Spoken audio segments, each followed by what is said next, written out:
Ibrahim bukan bangsa Arab. Jangan terkecoh. Ibrahim itu bukan bangsa Arab. Kalau Ibrahim itu bangsa Arab, berarti bangsa Yahudi juga Arab. Bukan. Ibrahim itu berasal dari Haleluya, haleluya, haleluya. Assalamualaikum warahmatullahi wabarakatuh. Salam Aki. Aku kabarkan Injil keselamatan. Bapak Ibu Indonesia Tuhan, ketemu lagi dengan saya Evangelis Avraham Effendi Usman. Bagaimana kabar Bapak Ibu semua? Tentu luar biasa.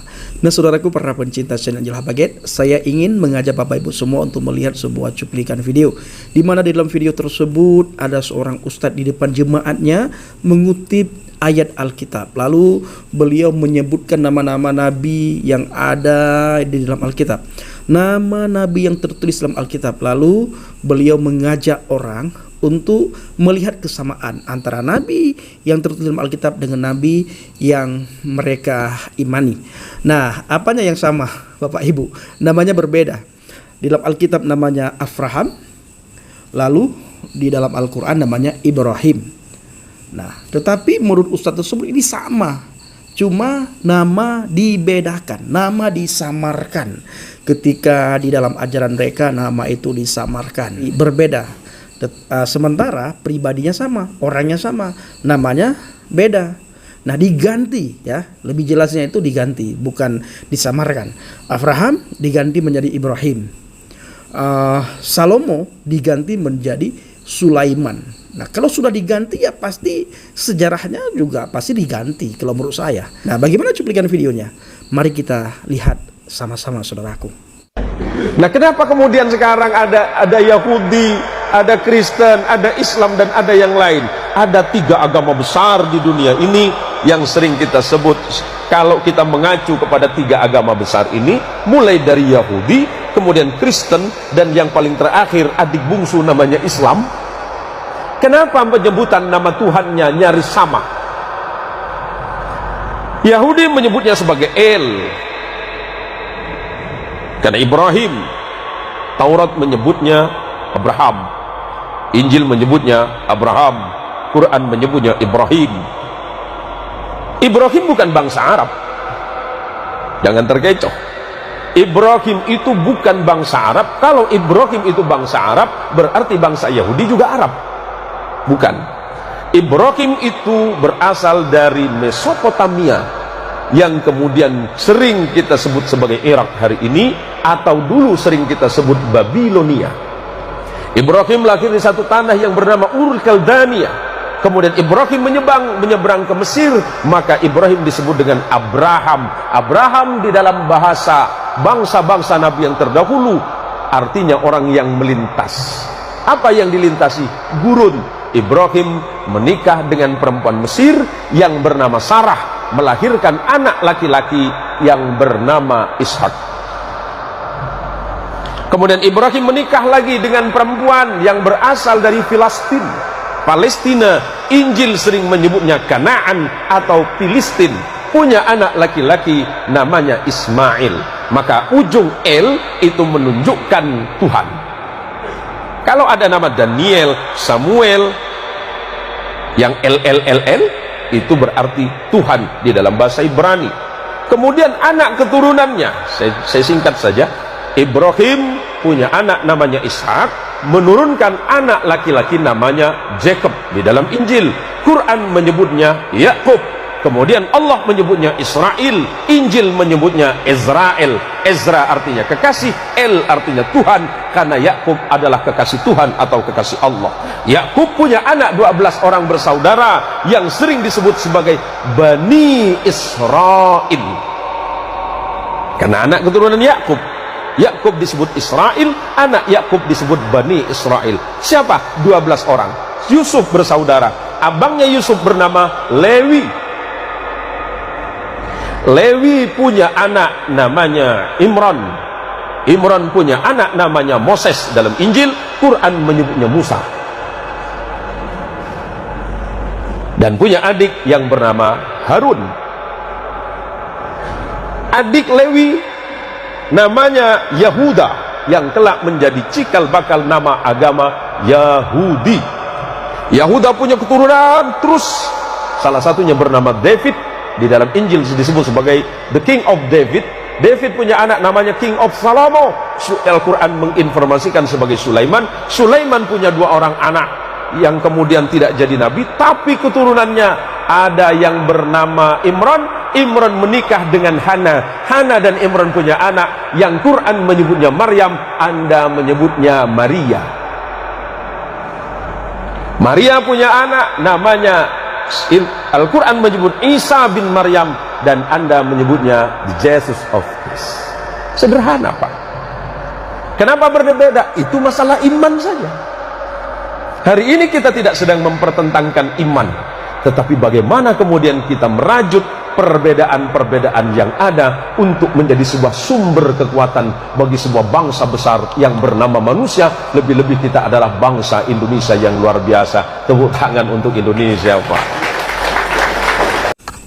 Nah, saudaraku yang dikasih Tuhan, bagaimana tanggapan Bapak Ibu semua setelah melihat cuplikan video yang baru saja saya putarkan? Tentu ini sangat membuat semua orang tercengang, terutama sekali dari pihak-pihak mereka, Bapak Ibu, karena mereka selalu berkata bahwa nabi semuanya itu berasal dari Arab. Semua nabi dan rasul itu berasal dari Arab, dan semua nabi dan rasul itu beragama seperti agama yang mereka anut sekarang. Padahal tidak ada pembuktiannya, tidak ada satupun bukti ataupun sejarah mencatat kalau nabi-nabi yang ada dalam Alkitab itu adalah beragamanya agama seperti yang mereka anut sekarang ini. Nah, satu hal yang ingin saya bagikan saudaraku, Ustadz tersebut tidak menyebutkan bahwa nabi dalam Alkitab dengan nabi di dalam iman mereka. Ustadz tersebut tidak mengatakan bahwa nabi tersebut menyembah pada Tuhan yang sama. Ya, maksud saya apa, Bapak Ibu? Nabi yang tertulis di dalam Alkitab yang kita ketahui, yang kita kenal seperti Mose, Abraham, Ismail, Ishak, Yakub, Salomo. Nabi-nabi ini tidak menyembah kepada Tuhan yang bernama Allah Subhanahu wa taala. Nabi-nabi ini yang tertulis dalam Alkitab itu menyembah kepada Tuhan yang bernama Yahweh, Yod He Waw He, atau yang lebih dikenal dengan nama Yahweh.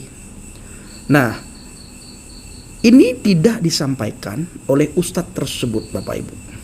Ustadz itu hanya memberikan informasi kepada umat atau kepada jemaatnya, kepada orang yang mendengar ceramahnya, bahwa nabi yang tertulis di dalam Alkitab dengan nabi yang tertulis di dalam Al-Quran atau nabi yang mereka imani itu sama orangnya, cuma namanya yang diganti. Abraham diganti menjadi Ibrahim, lalu Salomo diganti menjadi Sulaiman. Tetapi ustadz tersebut tidak berani menceritakan, ataupun ustadz tersebut tidak tahu atau bagaimana, ya. Yang jelas ustadz tersebut tidak mengatakan, tidak menyampaikan bahwa nabi itu menyembah kepada Tuhan yang sama. Nah, nabi dalam Alkitab, sekali lagi saya ingin katakan bahwa tidak pernah menyembah Tuhan yang bernama Allah Subhanahu wa taala. Ingat, yang saya maksud adalah nabi yang tertulis dalam Alkitab tidak pernah menyembah kepada Tuhan yang bernama Allah Subhanahu wa taala, tetapi menyembah kepada Tuhan yang bernama Yod He Waw He, Yahweh. Nah, Tuhan yang telah memperkenalkan diri kepada Mose, kepada para nabi.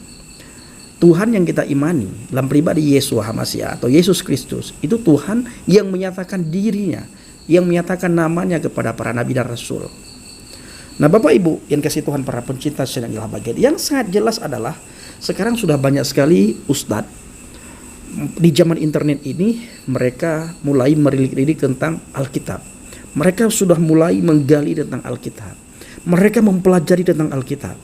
Kita melihat beberapa waktu yang lalu Syekh Panji Gumilang dengan begitu fasih beliau menyebutkan nabi-nabi yang tertulis di dalam Alkitab. Bahkan Syekh Panji Gumilang juga mengatakan bahwa nabi-nabi dalam Alkitab itu, atau Tuhan yang telah disembah oleh bangsa Yahudi yang bernama Yahweh, Bapa Yahweh, Yod He Waw He. Saudaraku ini kasih Tuhan, para pencinta sinar Injil bagian, kita sangat sulit berbicara tentang Alkitab kepada mereka. Tetapi dengan zamannya internet, ada pihak-pihak tertentu Tuhan pakai untuk membaca Alkitab, sehingga mereka mendengar dengan leluasa dan para ustadz juga menyampaikan dengan leluasa. Dengan motivasi apapun, terserah mereka. Yang penting mereka mengutip Alkitab. Hadian hari-hari ini dibuktikan kita melihat di media sosial. Ada banyak sekali dari golongan mereka mengutip firman Tuhan, mengutip ayat Alkitab. Apakah mereka dengan maksud untuk mengolok-ngolok, menghina, mencemooh, mengejek, itu terserah. Ada yang ingin melihat kesamaan-kesamaan antara Nabi dalam Alkitab dan Nabi yang mereka imani, itu terserah. Yang penting Bapak Ibu, Alkitab yang mereka kutip sekalipun mereka tafsirkan menurut pikirannya mereka, suatu hari mereka akan menemukan kebenaran. Kita berdoa.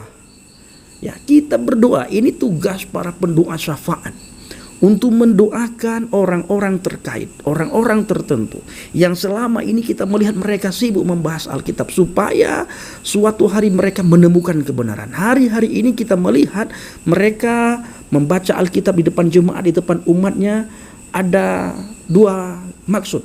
Yang pertama, mengolok-ngolok, menghina, mencaci maki. Maksud yang kedua adalah ingin mencari kesamaan. Apapun maksud dan tujuan mereka, suatu saat mereka akan menemukan kebenaran. Kecuali mereka mengeraskan hati. Nah, inilah tugas para pendoa syafaat dan juga tugas kita semua Bapak Ibu. Kita ikut mendoakan supaya Injil bisa didengar oleh semua orang di bangsa dan negara kita. Suatu hari Tuhan akan menjamah mereka. Tuhan akan menyatakan diri kepada mereka. Tuhan akan memperkenalkan dirinya kepada mereka. Tuhan akan menarik mereka supaya mereka mengakui dengan mulut, bibir, lidah mereka, satu-satunya juru selamat adalah Yeshua HaMashiach, Yesus Kristus. Bila Tuhan yang sama mampu menarik kita untuk datang kepadanya, Tuhan yang sama juga mampu menarik mereka untuk datang kepadanya sebagaimana Tuhan menarik kita Bapak Ibu. Tuhan sebagaimana mampu memperkenalkan dirinya kepada kita, menyatakan dirinya kepada kita, menyelamatkan kita, memilih kita. Kita imani Bapak Ibu, kita berdoa Tuhan yang sama juga supaya memilih mereka, menarik mereka, memperkenalkan diri kepada mereka, menyatakan diri kepada mereka dengan cara Tuhan. Dan sekarang ada zaman internet, zaman media sosial, ada banyak para apologet yang menyampaikan kebenaran firman Tuhan di media sosial.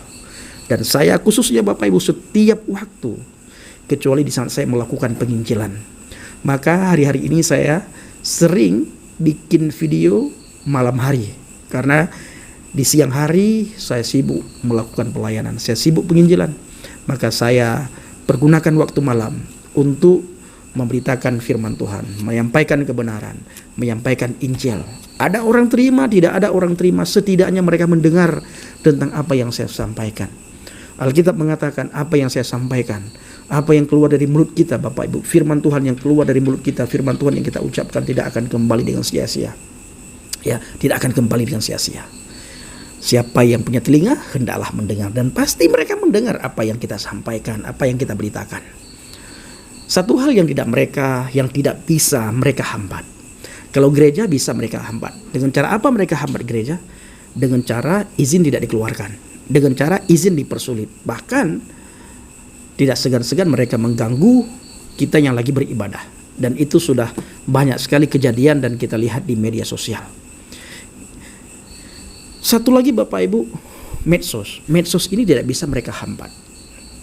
Tidak bisa mereka hambat. Makanya ayo Bapak Ibu semuanya pergunakan media sosial untuk menyampaikan kebenaran, menyampaikan kabar baik, menyampaikan kabar sukacita, memberitakan Injil, menceritakan who is the Jesus man huwa Yeshua, siapa itu Yesus Kristus, siapa pribadi yang mati di atas kayu salib, kenapa dia dilahirkan, kenapa dia hidup, kenapa dia mati, dan kenapa dia bangkit. Nah, ini sudah diselewengkan ceritanya oleh ajaran yang datang setelah Alkitab, setelah Injil. Diselewengkan. Alkitab mencatat bahwa Yesus Kristus mati di atas kayu salib.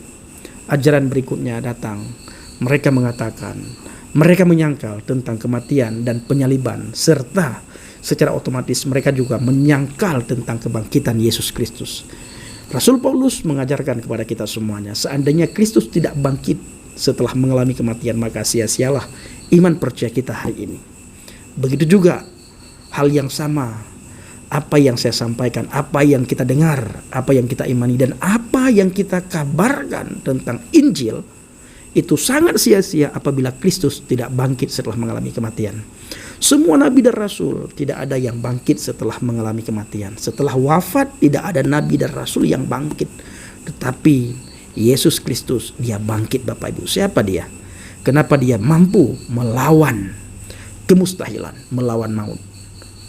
Man huwa Yasu'a, siapa itu Yesus Kristus? Ayo kita hati kita, pakai akal dan pikiran kita untuk merenungkan siang dan malam. Siapa pribadi Yesus Kristus? Kenapa Yesus yang berani berkata, akulah jalan, kebenaran dan hidup, tidak ada seorang pun yang datang kepada Bapa kalau tidak melalui aku? Kenapa Yesus Kristus yang berani berkata, akulah terang dunia? Kenapa Yesus Kristus yang berani berkata, siapa yang percaya kepadaku, orang tersebut mendapatkan hidup yang kekal di surga? Baik saudaraku, kiranya video singkat ini benar-benar menjadi berkat bagi kita semuanya. Assalamualaikum bishim hamasiah, salam Aki. Aku kabarkan Injil keselamatan. Bapak Yahweh bishim Adonai Yesus hamasiah waruah kudus memberkati kita semua. Haleluya, amin, salam murtadin. Saya mengucapkan terima kasih kepada Bapak Ibu yang selalu mendukung pelayanan Habaget, baik melalui doa, dana, motivasi maupun support saudara. Terus dukung dalam doa dan bawa pelayanan Habaget ke dalam doa syafaat saudara, agar melalui pelayanan kita Bapak Ibu, banyak orang Tuhan jamah, banyak orang mendengarkan Injil, banyak orang menerima Injil, lebih-lebih lagi Bapak Ibu mereka beriman, mengaku bahwa Yesus Kristus sebagai Tuhan dan Juru Selamat. Terima kasih.